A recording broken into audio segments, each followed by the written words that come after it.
Hare Krishna.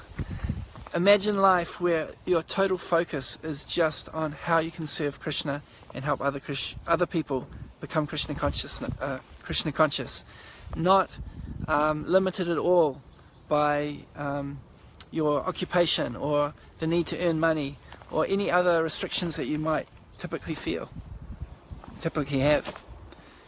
That is the life of a Krishnapreneur. Let me tell you a bit more. So Hare Krishna, it's Krishna Indy Das here. I've just gone out for a walk because the electricity went off at my home, and I thought, okay, cool, let's go out and visit nature and start thinking. So as I was walking out here, you can see it's quite green around here. This is New Zealand. As I was walking out, I started to think about this idea of the Krishnapreneur. It's a term which I have to give credit to Coach Nick Pereira from freedompreneurs.com. So Nick is a business coach and consultant, and also a life coach from Canada, and I've recently met up with him.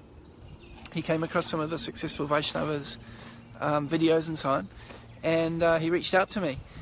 And so he was telling me this idea of a freedompreneur as a person who can do what they want, when they want, with whom they want,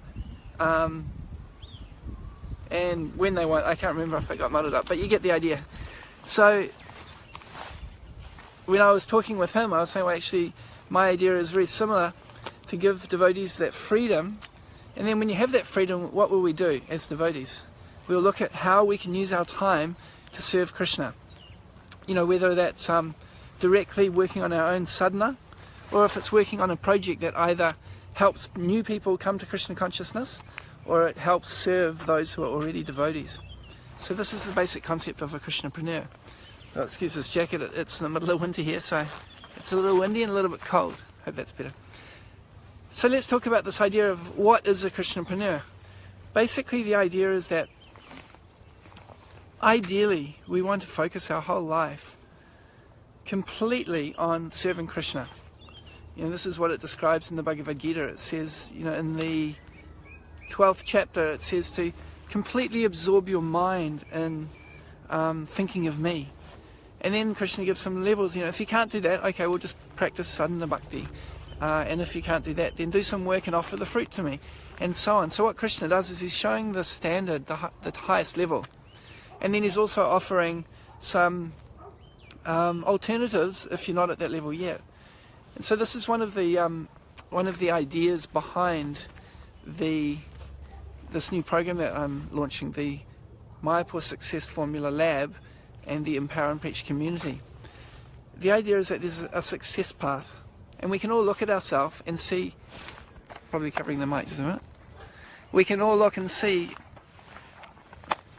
okay, there we go, we can all look and see, you know, where we fit on the success path, just like Krishna's given in the Bhagavad Gita. You know, are you at this level? Okay, well how about this level, or this level? Okay, so if you're on this level, see if you can go to the next level. So from a practical point of view, in today's society, we're looking at different things which might limit us, and one of those big ones is of course finance.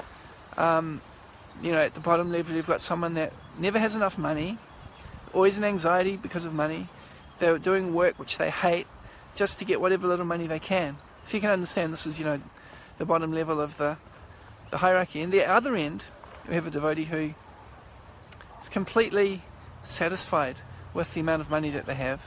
They're not worried at all about any financial matters, and they're doing work that they really love to do to serve others in Krishna consciousness. So we can see how, you know, there's obviously different levels in between. Another time I'll talk about the leverage pyramid, which is a concept that I developed to help us look at what we're doing and how we could, you know, again, take it to another level. So this is the idea of a Krishnapreneur from the financial point of view. Now we can also look at it from our relationships point of view. How are our relationships with other devotees? How are our relationships with our family? How's our relationship with the people out there in the world? You know, do we find that we're always envious and jealous of others, that we're always getting into fights, and that when we try to preach to other people, they don't seem to connect with what we're trying to do. They don't seem to get it. In other words, our communication is not very effective in helping people to become attracted to Krishna consciousness. So we can see that these are, this is a lower level. And then again, on the opposite end of the spectrum, we can see that, just imagine what it would be like when you've got amazing people that you work with that are very serious about their Krishna consciousness, and that they complement the talents that you've got, and you work together as an amazing team and achieve getting too excited here. So you working together and achieving amazing projects to serve Krishna, whether that is going out there and presenting Krishna consciousness to others and attracting people to become devotees who have not been devotees before, or if it's a service to devotees, helping devotees, like for example Joshila and Vimala, they've got their relationship rescue remedy, and they're providing a service that's very needed for devotees. And there's so many ways that we can serve devotees, and so many ways that we can also reach out and bring people to Krishna. Just let's go back to Coach Nick again. What a wonderful example.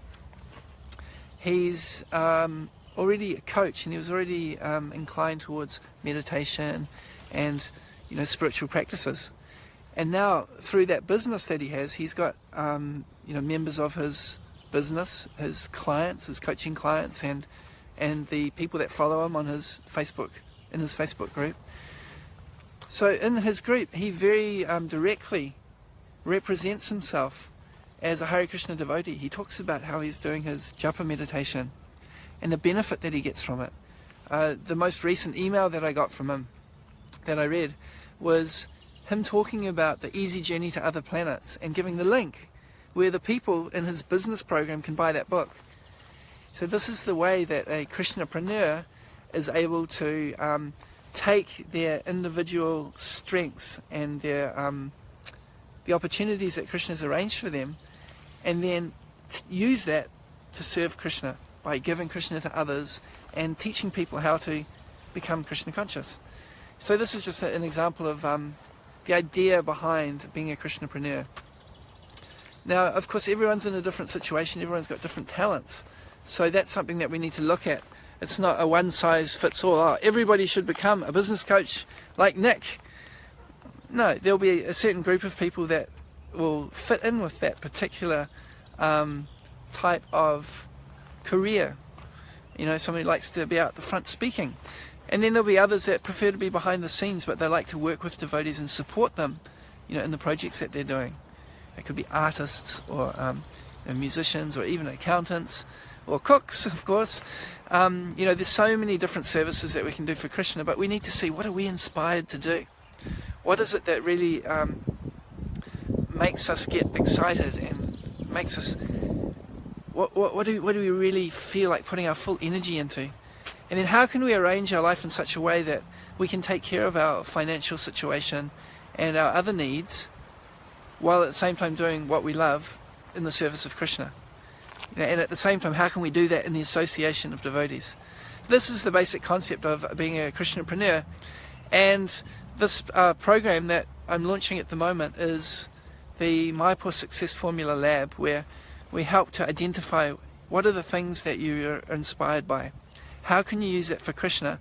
And how can you arrange things so that your financial situation is taken care of while you're serving Krishna? Just like that idea of, the freedompreneur, of being able to do what you want when you want. It's Janmashtami tomorrow, at least here in New Zealand. And are you able to just go to the temple and do devotional service that whole day? Or are you obliged to go to work for a boss because that's how you have to make your living? So we're also looking at how we can arrange our life in a way that we have more flexibility and freedom to serve Krishna, so that we're able to travel to other countries to attend festivals, to go to the Holy Dham, to do these things which may be difficult if we're in a situation where we don't have enough money for a start, or if we're really tied up with a particular career or job that we do. So it doesn't mean that a Krishnapreneur is lazy. Oh no, quite the opposite. A Krishnapreneur puts their all full energy into serving Krishna and serving others. But the mentality is that we want to be able to serve Krishna without having to divert our energy towards other things. So now this might be an ideal situation. It might be a long way from where we are right now. You know, I'm working on it myself. I'm not trying to present that, oh, this is the life that I've got and everyone should be like me. No, not at all. It's something that I'm working on. And just as we talked about before in the Bhagavad Gita, that there's different levels, we need to see what's an ideal that we can strive for, see where we are, and see how we can, progress from where we are right now. So that's a journey that I'd like to go on with you. And please share in the comments below.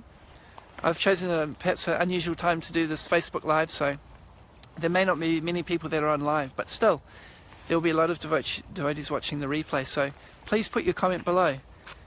What do you think about this idea of being a Krishnapreneur? Is it just kind of like a utopian idea, just like I'm just a dreamer, to have this concept? Or is it something that inspires you by the potential of it? What's stopping you from becoming a Krishnapreneur? What's holding you back?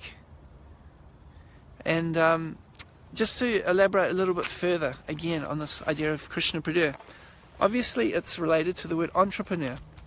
So what is an entrepreneur?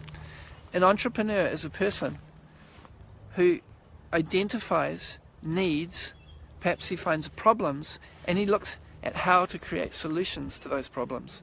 And by providing those solutions, it adds value to people's lives, and therefore in turn those people give money, and that's how an entrepreneur creates a business. There's of course different mentalities that people have. Some people are just out to make money, but then there's others whose idea is that through business they can serve.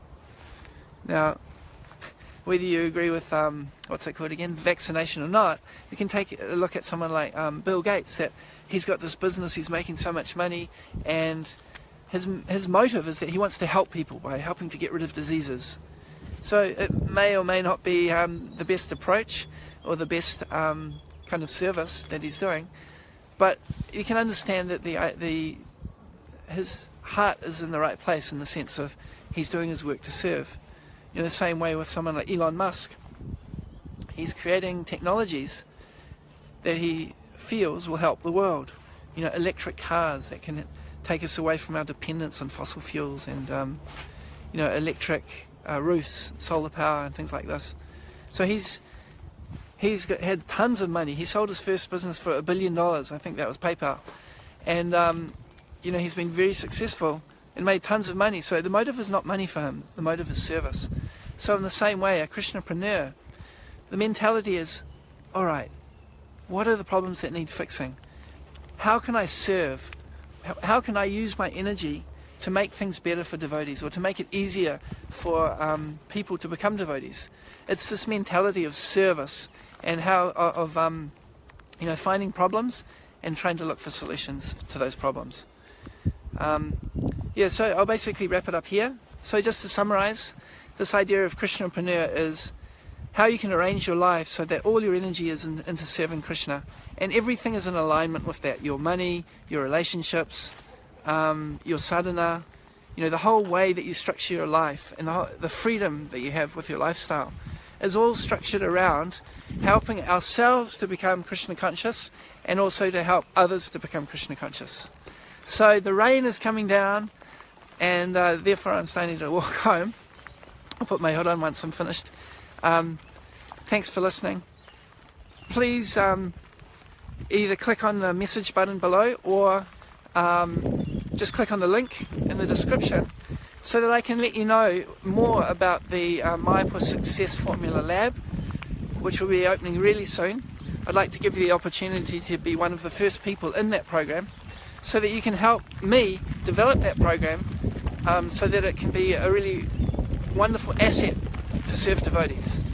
Alright, I'll sign off. I'm getting really wet now.